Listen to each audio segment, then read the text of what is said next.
Welcome to The Intuitive Therapist with Janis Cohen, therapist, clairvoyant, empath, and medium.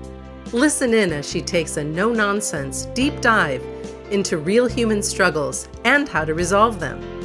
Janis will share channeled information from her spirit guide team, as well as angels and archangels, to help you master your emotional, physical, financial, and spiritual destiny. And now, Janis R. Cohen. Hey y'all, this is Janis Cohen, the Intuitive Therapist, here on the Intuitive Therapist podcast. And I'm so glad that y'all are listening today because I'm going to talk to you about something, of course, that's very, very important. Of course, everything I talk about is important, but today I'm going to talk to you about how to really stay true to yourself, how to stop trying to satisfy everyone else, and how to live an honest life. And for many of us, that seems to kind of come easy. We're pretty comfortable in our skin. We're okay with our opinions, and we're not really worried about what other people think. But for many of us, it's a challenge. We want to please other people. We want to be liked. We want to be accepted. But it's okay not to be. And I'm going to teach you and talk to you about that today. I remember when I won the role of Aunt Polly in my 7th grade play, Tom Sawyer. Yeah, we're going back a long time, but I have to talk about this because this was a defining moment in my life. I didn't win an Academy Award for my performance, and only the students and their families attended. We had 2 shows, I remember that. But I was so excited to sing and act because it was something that I had never done before in front of such a large audience. I had acted, I'd take classes, and that was my gig. I loved it, but it wasn't along this scale, so to speak.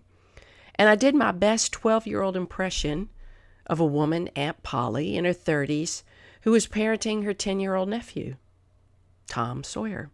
I attempted to portray her personality as best as I could, based on nothing other than my adolescent assumptions of who I thought she was and what she'd most likely be doing in certain circumstances. I had no frame of reference, and I never knew a woman like her, especially one who encountered the kinds of frustrations that she did as she tried to teach her nephew how to behave and how to make good choices. So I had to believe that I was Aunt Polly to fulfill my acting commitment, but I faked my way through the whole play. On stage, I became another person with a different personality. But when I left the stage, scene after scene after scene, I was a 12-year-old little girl who entered virtual solitary confinement by all of her castmates who'd been and who had continued to incessantly and endlessly bully me. It was a very, very strange experience to go on stage and have people receive you well and feel that you're in front of a whole bunch of strangers and you feel safe. But when you go back behind the scenes with your so-called friends, you are about as unsafe as possible. But it was a welcome relief to be given permission not to be me at that point, especially with the bullying and all of that stuff. I got to pretend to be somebody else for a moment, and it was a relief. But who was I really when I wasn't playing this role on stage? Typically around 12, we're asking ourselves, who am I? Where is my place in this world? What's my purpose type of thing? How do I belong? And who was I really when I showed up as me off stage, pretending not to be affected by the really crappy quality of my life during 7th grade at that point? I think we all at certain points in our lives pretend to be someone we're not, because we really don't have a clear sense of who we are, and we believe that the cost is too much to bear if we're our authentic selves and if we risk rejection. Some people live their entire lives pretending to be someone they're not because they can't imagine, who they truly are. They can't imagine that that's good enough. And it's a heavy burden to bear. I don't know about you. I don't know if that's what's going on with you today or in your life where you are constantly having to pretend you're somebody you're not, but it wreaks havoc on your sense of self to have to pretend all of the time. Look, there's merit when somebody says you got to fake it till you make it. That is completely cool because I've done that in my own life. You got to build yourself up to position yourself in a mental state to be where you want to be and be who you want to be. But what I'm talking about is different. It's what you're doing is pretending for somebody else. Recently, a client and I spoke about how he had struggled all of his life to be faultless, sparing himself public disapproval.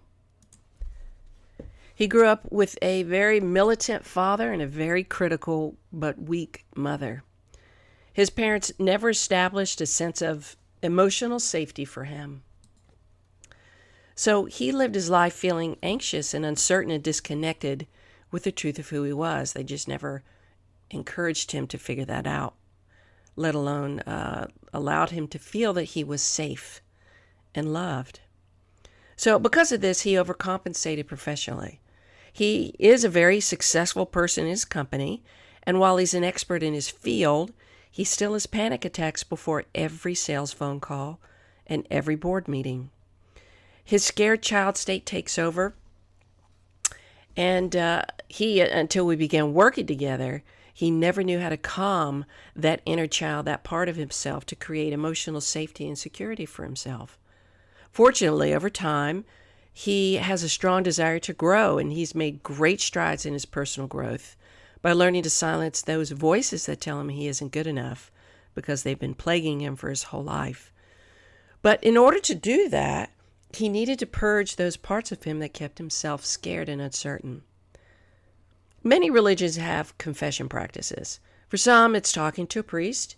For others, it's giving up something they love for a period of time to show God that they are repenting and worthy of his love and grace. And for others, confession means talking directly to God, taking responsibility for their behavior, and asking for forgiveness and for a second chance. If you can't come clean in some way, if you can't shed the costume and lay down the mask that you wear to the world, and if you don't learn about who you are and develop inner strength to be who you truly are, then how are you supposed to be able to live a true and authentic life? How do you stop trying to please others and just be you without being your life's biggest gamble? For many years, I felt like a fraud in all areas of my life. Really, it was very, very difficult because in my 30s, most of my friends were married and started families, and I wasn't. And I constantly compared myself to them. And I believed that I was inherently flawed because I wasn't moving in the same direction that they were. I believed that I wasn't good enough to have the life that they had. I couldn't figure out what was wrong with me, that I couldn't do what they were doing. But in spite of this, I pretended that everything was amazing in my life. I hid all the sadness, the real sadness that I felt, and inadequacy. And I just pretended. Most of my friends weren't financially struggling as I was years ago, but I pretended that my business was amazing just so I could look like I had it together. And at the time, because my peers were married with kids and had jobs, I believed that they were living their lives honestly and authentically, and that somehow in some way they were able to avoid all of the personal and professional challenges that I was experiencing. I felt very alone. And I honestly believed that I was literally the town failure. I just felt so ashamed because I believed that the people I knew didn't have to pretend to be someone they weren't, like I did. They had what I wanted, and I so desperately wanted it. But I have to tell you, pretending took a toll on me. Every day I lived with the knowledge that I was faking success and happiness in my personal life, struggling from penny to penny, and lonely, just really lonely, and it haunted me day in and day out.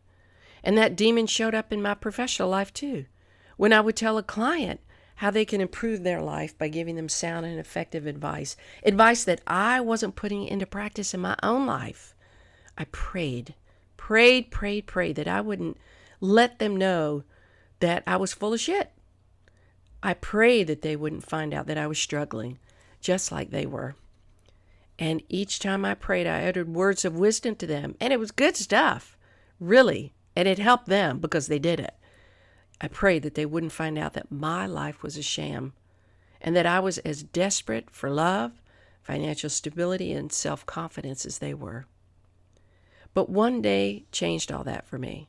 And I distinctly remember being so freaking sick and tired of living a lie and holding myself back in my own life because it didn't feel good enough. Like I said, I just felt like a failure. And I decided that the only way to change my life was to take charge of my life. And I took a big leap of faith in myself and in my dreams.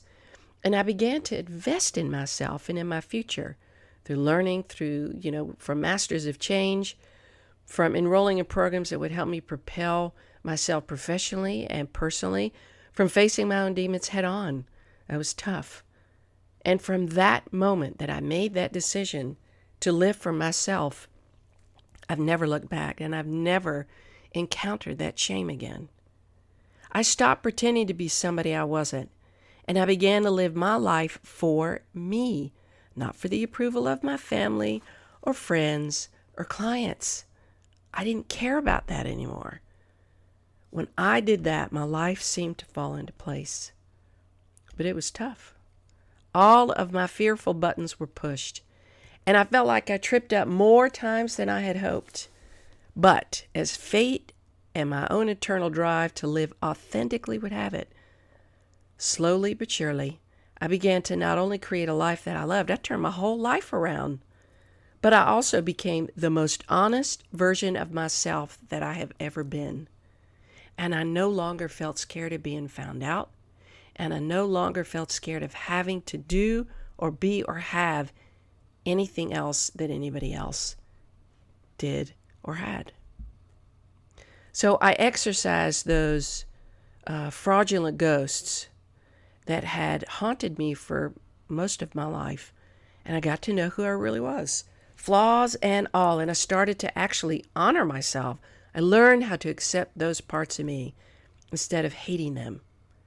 I started to love them, even though they felt bad. I developed different and empowering beliefs that propelled me forward each and every time I listened to my intuition and my true self. So I just reinforced things within me in a very positive direction. And I began to live an honest life. And I am by no means special or unique. The reason why I'm telling you these stories is because I want you to know that if you're in a shit place in your life, I've been there. I get it. And I want you to hear that somebody real gets it and that they've overcome the things that you're struggling with, and so can you. I am the same as you. I still struggle with some of my really deep-seated demons, but I'm now better equipped to recognize them when they show up, and I know how to quiet those voices and speak with strength and certainty about who I am and what I will and won't accept in my life. And I do it voluntarily. I do it easily. There's no contempt when I need to assert myself, because I just know what's true for me. And if somebody else can't accept it, that's not my stuff. That's theirs. So do you find that you struggle with some of the same things that I talked about? Do you feel that your emotional demons haunt you? Do you feel as though you can't escape your upbringing because the critical voices are too strong? Do you pretend to be somebody you're not? And do you wish that you could just be you without fear of rejection, criticism, shame, or fraudulence? I know what that's like. If so, then you're pretty much ready to clean up your act and live by different rules and standards that you are going to create, not anybody else. Only you know who you truly are and what you truly want out of your life.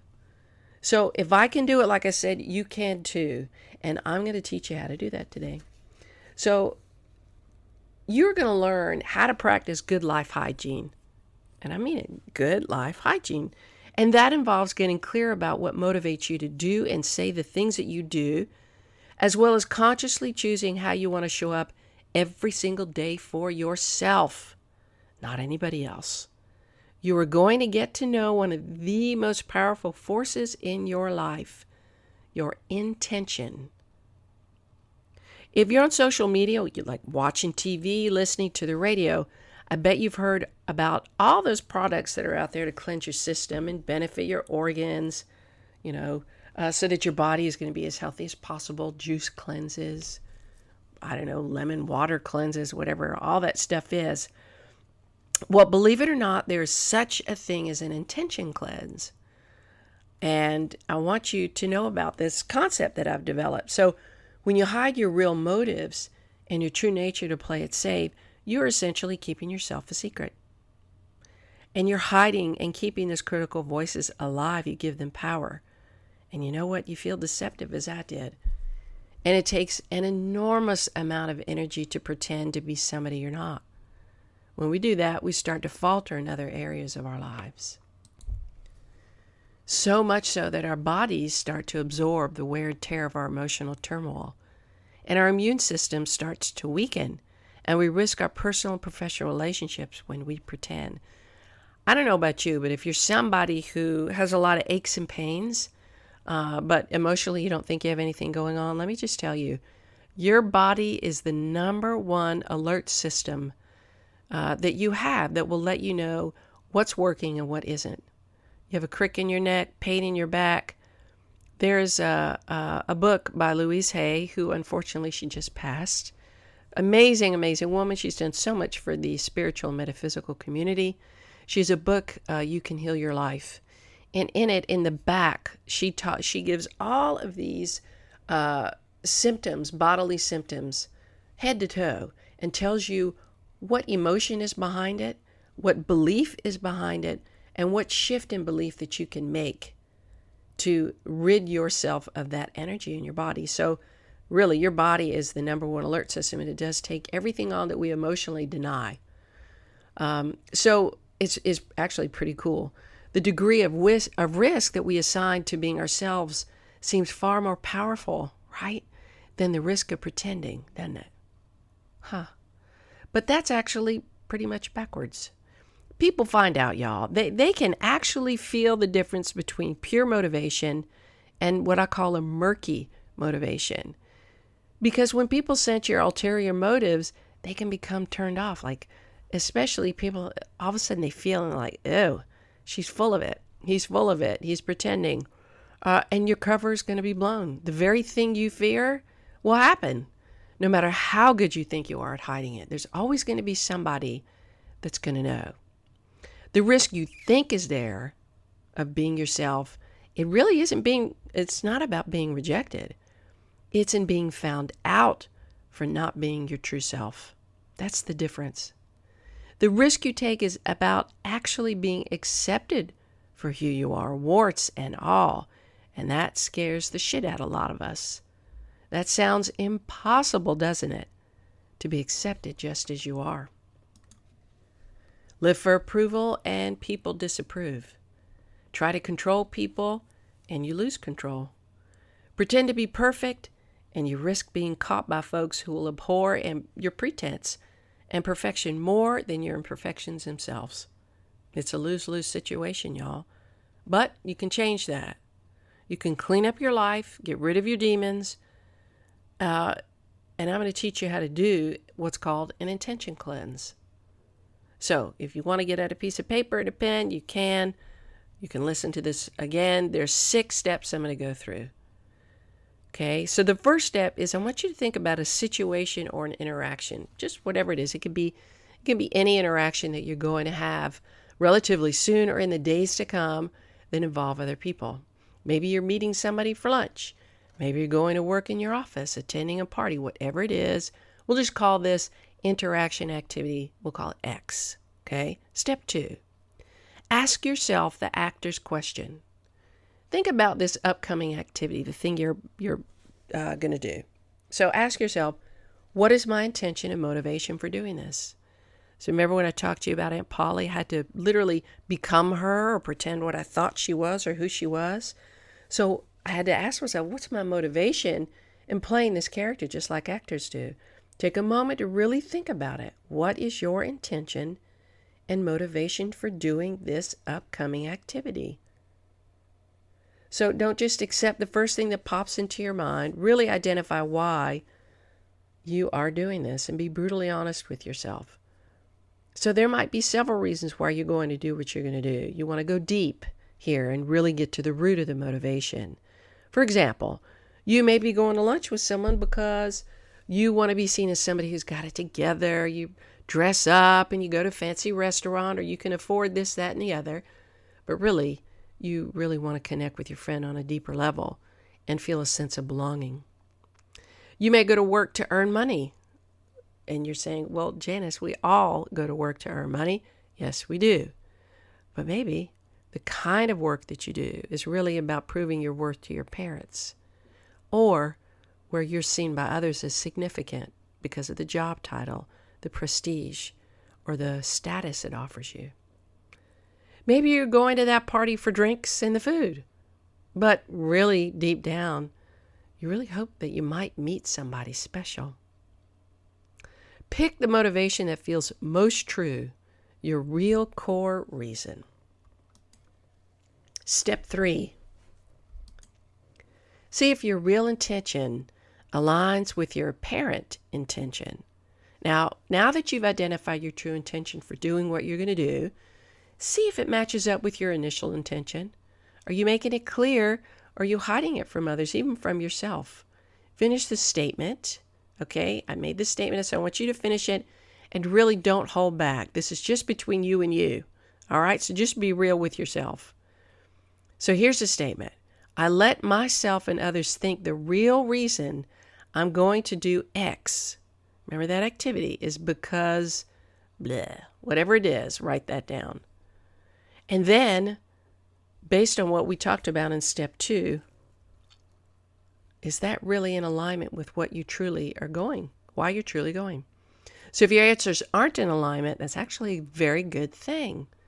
Now it's time to get to your truth. Step 4, clean up your intention with your truth. By simply stating your true intention, you've started a cleansing process. That's what I was talking about, the intention cleanse. To keep the process going, consistently tell yourself the truth about why you're going, why you're doing anything. About your, the truth about your intentions and any deceptions you perpetrate. Your behavior won't change immediately, and you'll most likely slip up and revert to old habits, and that's fine. We all do that when we're trying on something new in our lives. Just keep getting clearer and clearer inside by acknowledging where you are, where you're not being clear on the outside. The more transparent you are with yourself about your intentions and motivations, the cleaner your life will be. Now, I wanted to say this. You don't always have to be straight up with everybody about your intentions. As long as you're straight up with yourself, that's the energy you're going to carry. So you don't have to tell everybody why you're doing something. You don't have to explain anything to anybody. Just be clear with yourself. So, and as you start to see your inner motivations and intentions more clearly, you will truly begin relating differently to the world around you. Everybody. You will not be carrying this bullshit of pretending. This leads naturally to the next step, the next part of your cleanse, which is step 5. And that's letting your true intention lead the way. When you allow your true intention and motivation to lead the way, your truth becomes illuminated and everything around you becomes enlightened and lighter. I promise you this, I experienced it myself. And when I teach this to my clients, they experience it too. They can't believe how much better it feels to live their life this way. And as your light of truth begins to shine brighter, others really actually could be put off by this. And these people, the ones who aren't living their truth as you're starting to live, they could try to draw you back into pretending again. And you could succumb to that pressure. You really could. It could be very, very hard to kind of step out on your own and be one of the few people that you know that are living authentically. You might lean back into the murky living, or you can stay your course and either be the light that leads them into their light so that they can clean up their intentions, or you might need to cut ties from those people who really can't follow your lead and try to keep you down and keep you small and keep you fake. You might need to move on. And that's part of life too, because Spirit puts people in our lives for every kind of reason imaginable, and not everybody is meant to be a permanent fixture in our life. Sometimes we have to cut out people. So it's amazing what happens when you start living your life authentically. Going back to hiding seems literally intolerable. You can't be that anymore. Step 6. When you begin to accept who you truly are, you develop intolerance for anything that isn't aligned with your truth.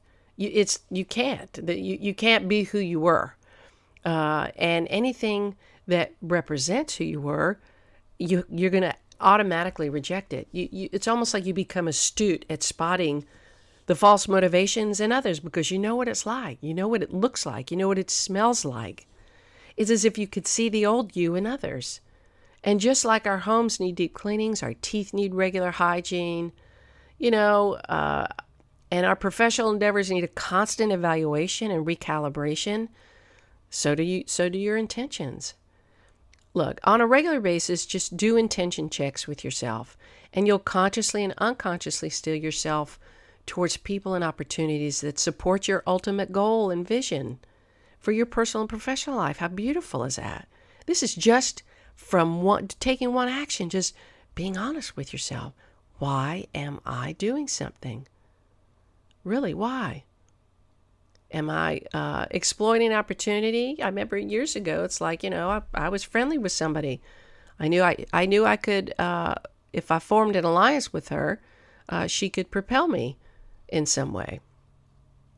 And, but I was, for the most part, genuine, but that really was my authentic motivation. And I knew that. And so I was able to show up authentically with her and still be a nice, true friend, but be very clear, hey, I'd like to get your help with this opportunity. So you're going to find that, your decisions become easier, your relationships become deeper and more authentic, and honestly, problem solving becomes less of a chore and more of an achievement because you don't have to worry about anything. You're like, yep, I want to do this. I can solve it in this way because this is what I ultimately want to get out of it. Every aspect of our lives requires consistent evaluation and improvement. You as a person, you've got to learn to practice regular emotional and motivational evaluation and management. We all do. So that every day of your life is filled with joy and purpose and meaning at the deepest levels possible. Look, intentions are everything. So think about your intentions for your daily life as well as the big picture of your life and get real with yourself about who you truly want to be. I can promise you that once you step into yourself, your life is going to be richer and more abundant than you could ever imagine. Yes, relationships are going to change. People want to keep other people down in many, many circumstances. And it's just only a matter of time before you step up and shine in your life. So why not make it now? I hope you've enjoyed this episode of the Intuitive Therapist Podcast, and I hope that you begin to take stock of your worth and the value that who you are, who you truly are, and how living your truth, what all of that brings. It's so important. If you'd like to change your life and live more authentically, I would love to help. This is one of my favorite things to do because I've been there, done that, and I help a lot of my clients connect with that. Look, I offer a complimentary breakthrough session to those who are ready to change their lives, and I'm offering that to you today. So reach out to me either through email at janis@janisrcohen.com or call my office at 404-558-3971. And if you'd like a reading around any aspect of your life, love, money, relationships, health, or business, contact me, Janis@janisrcohen.com, or call 404-558-3971. I'd love to give you the divine wisdom that can help you along your path. The readings are crazy, amazing, and they're really helpful. Even a 30-minute reading has changed my clients' lives, so it's my pleasure. I wish you a wonderful day, a blessed week, and as always, live intuitively. Thanks for listening to The Intuitive Therapist with Janis R. Cohen. If you like what you heard, the best compliment you can give us is to share this podcast with a friend and subscribe, rate, and review at iTunes.